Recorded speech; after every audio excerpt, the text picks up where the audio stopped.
New tonight, a fight over homeless teenagers in Frisco is headed to the courtroom. A homeowners association is at odds with a nonprofit called City House that's been helping children in Collin County for a quarter of a century. News 8's Collin County reporter Jovan Paniker heard from both sides tonight. He's live with the story. Jovan? Well, the HOA and City House have been talking for the last couple of weeks, and just last week those talks died, and now it will go to court. And they're going to court over 6 words. This is a busy week. I have papers everywhere. Drowning in work.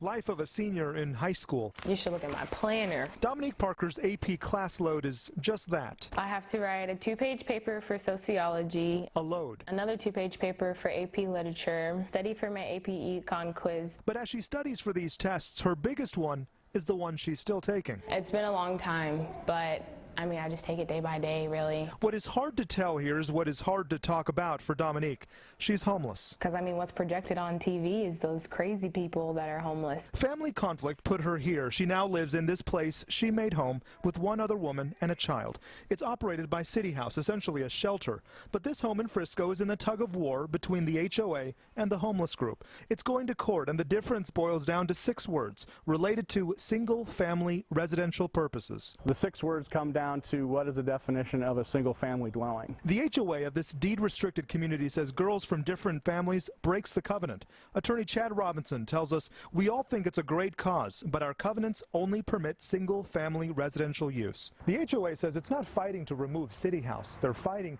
to keep any more young adults from moving into that home. City House sees the 6 words differently. So we operate just like a single family.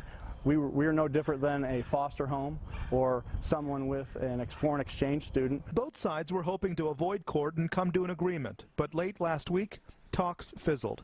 18 and homeless, Dominique may not look the part, but definitely feels it. But I'm waiting for the moment where I'm like, I can finally breathe, like I'm not going to wake up tomorrow and I'm not going to have to be somewhere else. So it's still kind of sinking in. Dominique will be able to stay, but will she have new company?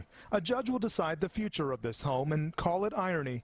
The overarching question here may be, what defines family? City House has this priority of keeping these kids in their neighborhood. We had a chance to talk with Chad Robinson with the HOA. He says they've made every effort to try to accommodate the shelter. They've put it to a vote to allow the shelter to continue to operate. They needed 67% approval. They got only a fraction of that.